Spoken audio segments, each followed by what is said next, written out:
Hey there future legal eagles, आज law का एक बहुत इंपॉर्टेंट कॉन्सेप्ट जुडिशियल नोटिस समझते हैं।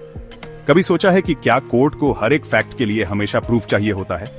वेल, हमेशा नहीं। जुडिशियल नोटिस एक लीगल शॉर्टकट है।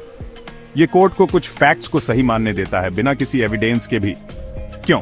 क्योंकि ये फैक्ट्स इतने ऑब्वियस, कॉमन या यूनिवर्सली नोन होते हैं कि उनके बारे में बहस करना बस सबका टाइम वेस्ट करेगा।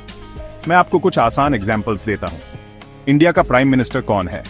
कोर्ट को बस पता है, प्रूफ सबमिट करने की कोई जरूरत नहीं।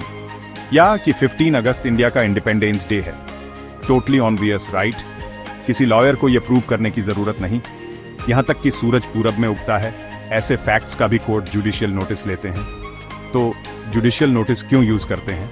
सिंपल, टाइम बचाने के लिए, अननेसेसरी आर्ग्यूमेंट्स कम करने के लिए और पूरे प्रोसेस को फास्टर और स्मूदर बनाने के लिए।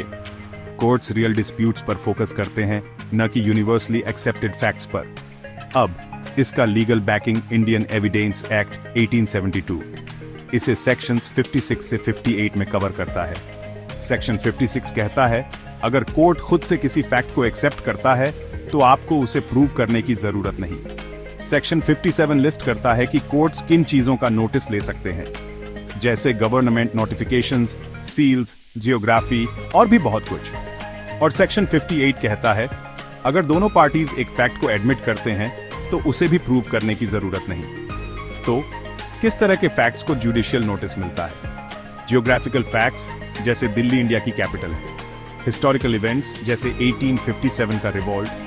ऑफिशियल नोटिफिकेशंस या सिंपल साइंटिफिक ट्रूथ्स, जैसे पानी 100 डिग्री सेल्सियस पर बॉयल होता है। शॉर्ट में, जुडिशियल नोटिस कोर्ट का यह कहने का तरीका है, we already know this, let's move on. ये एक और टूल है जो जस्टिस को क्विक और एफिशिएंट रखता है। इसे अपने एग्जाम्स और अपने फ्यूचर केसेस के लिए याद रखना।